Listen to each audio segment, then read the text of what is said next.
Y comenzamos como cada viernes poniéndonos en ruta, saliendo a la carretera, viajando por ahí y conociendo cómo son esos trabajos que siempre se encuentran, Nerea, en constante movimiento, que no paran. Vamos. Exacto, hoy vamos a conocer el oficio de los que trabajan en las mudanzas. Ellos son algunos de los que están siempre en la carretera y por eso, pues en este caso, hemos querido invitar a Sergio Rodríguez, de Mudanzas Carlos Rodríguez. Hola, Sergio. Hola, muy buenas tardes. Buenas tardes y bienvenido a Graffiti. Muchas gracias.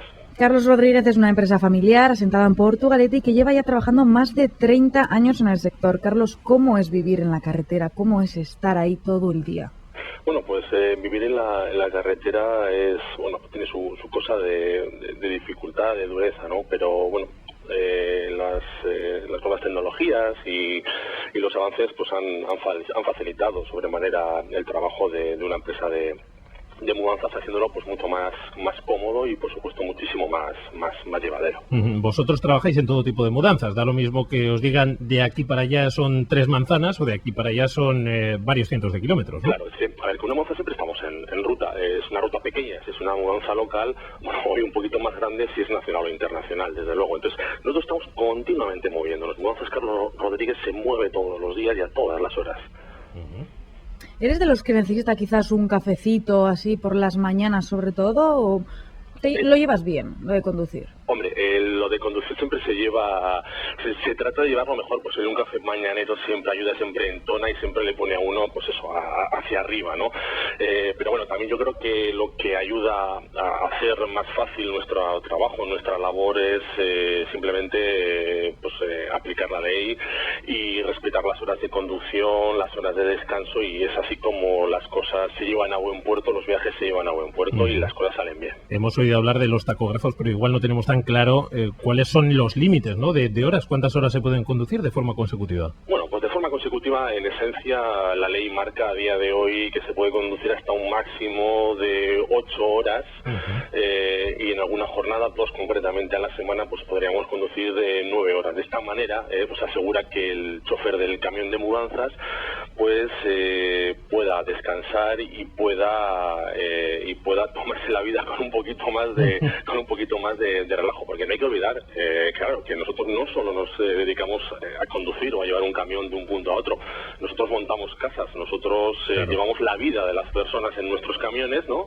Y claro, y eso conlleva un trabajo que también hay que ejecutar. Has hablado del límite de 8 horas o 9 horas diarias, pero por descansos son 2 o 3. Bueno, la ley en ese sentido es bastante flexible y bueno, o bien te permite hacer descansos, por ejemplo, de 45 o 30 minutos, o los puedes sumar y hacer 2 descansos grandes a lo largo de la jornada. Al final lo que se trata es de que las horas de conducción no se amontonen, por decirlo de alguna manera, en un periodo concreto del día, por la mañana o por la tarde, y sí permitir esos tiempos de asueto al chofer. No existe la posibilidad, entiendo, por lo que nos estás contando, de llevar, por ejemplo, 2 conductores en el mismo camión y que se vayan turnando, ¿o sí? Esa posibilidad existe y obviamente de mudanza internacional es lo más común. Daros cuenta que no es lo mismo salir con una mudanza, por ejemplo, desde Bilbao hasta Madrid, ¿no? Que con un chofer sería más que suficiente, ¿vale? Que obviamente ir, por ejemplo, a Parma o ir a Londres o, no sé, o a Rusia, por ejemplo, con una mudanza. Obviamente en estos casos siempre vamos a optar por la opción de los dos conductores también, por el hecho de optimizar días y optimizar horas de trabajo. Y así de esta manera poderle ofertar al cliente, a nuestro cliente de mudanzas, un mejor precio. Claro. Imaginamos que conducís de día y también de noche, pero ¿cuál es el momento que más te gusta o el que tú prefieres? Personalmente creo que es mejor conducir siempre de día. Ves más cosas, eso para empezar, ¿no? Por la noche uno solo ve luces en la carretera, ¿no? Entonces siempre es muchísimo mejor conducir de día. Luego, desde un punto de vista del trabajo, se aprovecha más. Vuelvo a repetirme la idea esa de nosotros no llevamos 5 palés o 10 palés de un punto a otro, nosotros llevamos cosas de gente, entonces tenemos contacto directo con el cliente, no nos podemos presentar en una casa a las 12 de la noche, por ejemplo, ¿no? Y, señora, ¿dónde le dejo el sofá? Vaya susto. Efectivamente, entonces obviamente siempre aprovechamos las jornadas diurnas pues para conducir y llegar a destino siempre en hora de día, con la luz del día. Pues fíjate que yo siempre he pensado que preferiríais la noche por el hecho de que habrá menos coches y por lo tanto sería como más cómodo, ¿no? Hombre, la comodidad de menos tráfico siempre se va a dar de noche, eso sí que es verdad, dado que en las horas nocturnas pues solo suele funcionar o suele trabajar el transporte urgente o de mercancías perecederas, ¿no? Pero insistimos en la idea, nosotros somos una empresa de mudanzas y nosotros nos dedicamos a montar vidas, a montar casas en diferentes puntos y por lo tanto tenemos que trabajar siempre sobre esta premisa. Nos has mencionado varias rutas ya a lo largo de la conversación, nos has hablado de un Bilbao-Madrid, por ejemplo, que se podría hacer con un chofer, nos has hablado de un Bilbao-Parma, que esto ya es un poquito más exótico. ¿Cuáles son las rutas más habituales que hacéis y cuál es la más larga que tú recuerdas? Bueno, pues la ruta más habitual, por ejemplo, a nivel nacional es Bilbao-Madrid, Barcelona y ahora pues, con esto de la crisis en menor medida quizás pues alguna provincia de Andalucía como puede ser Málaga o Cádiz, ¿no? Eso si hablamos dentro del Estado.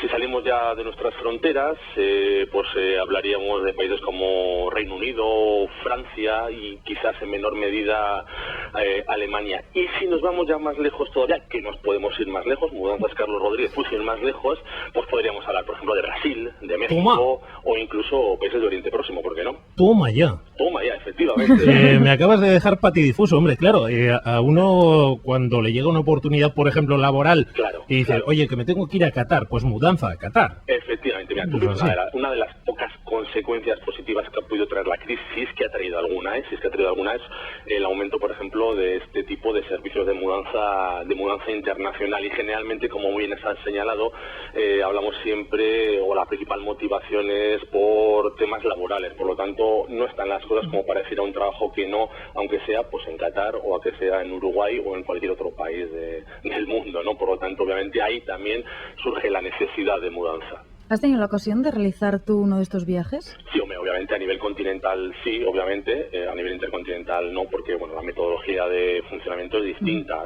Yo recuerdo viajes, por ejemplo, a mí uno que me gustó personalmente mucho, porque era un tanto idílico y cinematográfico, ¿por qué no? Pues fue iba a decir a la ciudad, más que una ciudad era una villa, un pequeño pueblo francés, era Bergerac, donde se grabó... Donde Cyrano. Efectivamente, y las imágenes que se ven, las escenas, las que se ve en la película existen de verdad. Además es un pueblo de mucho contraste porque pasamos de la típica villa francesa con sus casitas de apenas 2 alturas, incluso 2 cafés, quiero recordar que había en la plaza, a de repente, en apenas 2 kilómetros, pues una argamasa industrial, pero muy importante, como la que pudiera haber, por ejemplo, en los años 80 aquí en la margen izquierda, por ejemplo. Pues ese contraste a mí personalmente me llamó bastante la atención. Pisa nos llamó también bastante la atención, Pisa, ¿no? En Italia, obviamente fue otro viaje también de estos de fotografía, ¿no?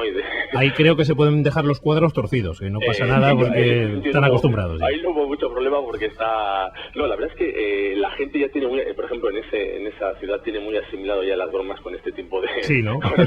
Yo creo que las tienen más que asumidas ya, como que cualquiera que vengamos de fuera o que vayamos de fuera le va a hacer el chiste o le va a hacer la broma de turno, ¿no? Que me lo perdonen los pisanos, si nos están escuchando. Está claro también eso. Bien. Mencionabas antes que la metodología es distinta cuando hay una mudanza intercontinental, digámoslo así.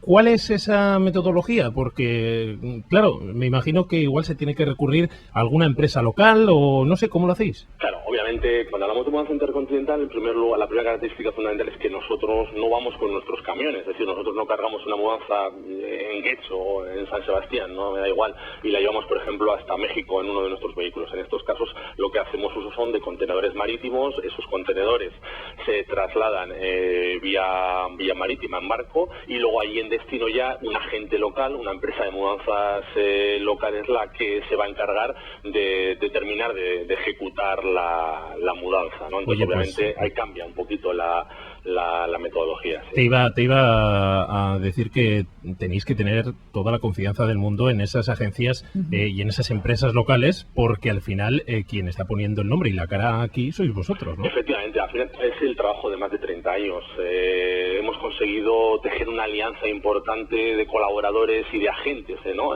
En los principales países de destino en los que obviamente tenemos más que plena confianza, absoluta confianza. Al final, el trabajar con empresas punteras en Londres o trabajar con empresas de referencia en Argentina nos da tranquilidad a nosotros, y esa tranquilidad es la que le vamos a transmitir al cliente, que, bueno, te puedes imaginar, ¿no? Cuando una persona se ve en estas lides, ¿no? De tener que trasladarse de su casa de toda la vida, ¿no? A otro país, a otra cultura, a otra realidad diferente. Entonces, en estos casos, obviamente en todos, ¿no? Pero en estos casos la seriedad tiene que ser la señal de identidad. Sergio, ¿en el sector de las mudanzas existe eso de las temporadas altas o bajas? ¿Podemos encontrar una estación del año donde se den más las mudanzas? Vamos a ver, ahí, en torno a este tema de la temporalidad, siempre depende a quién le preguntes, ¿no? Pues te va a responder una cosa u otra. Hombre, en Mudanzas Carlos Rodríguez sí que creemos, sí que entendemos que, bueno, la mudanza es atemporal, esa demanda, ¿no? Como los bebés con la leche materna, esa demanda, ¿vale? Pero sí que es verdad, y hay que reconocer que los meses de julio, de agosto, es decir, el verano es quizás la fecha siempre que se pueda preferida o escogida por las familias, para organizar sus traslados, para organizar sus mudanzas. Mira, pensad una cosa, es el momento en el que la gente tiene más tiempo, ¿no? Para organizarse. Por ejemplo, no trastoca la vida escolar de los peques, ¿no? Es más fácil el poder, entre comillas, en el transcurso de una mudanza, colocarlos, en el buen sentido de la palabra, los más pequeños de la casa con algún familiar, con algún amigo. Por lo tanto, sí que podríamos decir que estos meses de julio y agosto son un poquito más fuertes en cuanto a mudanza doméstica. La mudanza de empresa va por otro camino, y no, el verano no es especialmente proclive a este tipo de traslados. La última, dentro de lo que la discreción profesional te permita, te iba a preguntar, al montar esas casas que tenéis que montar, porque hacéis todo el trabajo, como decías, ¿no? El transporte y luego montar casas allí, ¿hay algo que os haya llamado especialmente la atención por decir, pero cómo puede llevarse esta persona esto desde aquí hasta allá para ponerlo ahí en el rincón? O algo que, no sé, que sea chascarrillo entre vosotros cuando os acordéis de ello. Anécdotas en miles, y eso que me comentas es casi a diario, ¿no? ¿Cómo puede llevarse alguien esto a otra casa, a un piso nuevo? Sí, eso ocurre. Nosotros recordamos mucho, por ejemplo, era una mesa de estas de cartas, en bastante mal estado, puede que decirlo, en muy mal estado. Pues que la clienta en cuestión nos pidió un embalaje, como si fuera un Matiz o un Goya o no sé, una cosa, pero que se salía, es decir, que no os voy a exagerar, costaba más el embalaje que la propia pieza, pero bueno, al final nos contaba la clienta que, es que era una mesa familiar, valor sentimental y demás. Claro, entonces, hombre, nosotros al final, de verdad, entendemos todas las situaciones, y claro, esa mesa llegó en perfectísimo estado a destino, a pesar de lo sorprendente del estado en el que estaba. Bueno, pues no está nada mal. Pues hemos estado con Sergio Rodríguez de Mudanzas Carlos Rodríguez. Sergio se apunta también a la moda del selfie, y ya ha colgado un selfie en la cuenta de correo de Mudanzas Carlos Rodríguez, que es @la mejor mudanza. Nosotros hemos retuiteado para que todos nuestros oyentes vean al bueno de Sergio, que nos ha acompañado en estos primeros minutos de la terraza de Grafiti. Gracias, Sergio, por haber estado aquí en la terraza. Gracias a vosotros. Agur. Agur.